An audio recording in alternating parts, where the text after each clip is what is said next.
వ్యవసాయ పనులు, సాగులో మెళకువలు, సూచనలు, ఎరువులు, విత్తనాల పంపిణీల్లో బిజీగా ఉంటారు వ్యవసాయ శాఖ అధికారులు.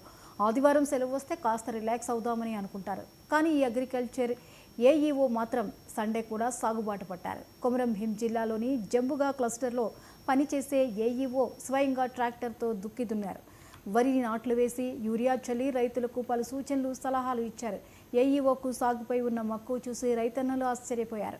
ఆమె సూచనలతో మరింత దిగుబడులు సాధిస్తామని రైతులు తెలిపారు. ఈ వీడియోలు సోషల్ మీడియాలో చక్కర్లు కొట్టడంతో పలువురు ఈ మంచి పనిని మెచ్చుకుంటున్నారు.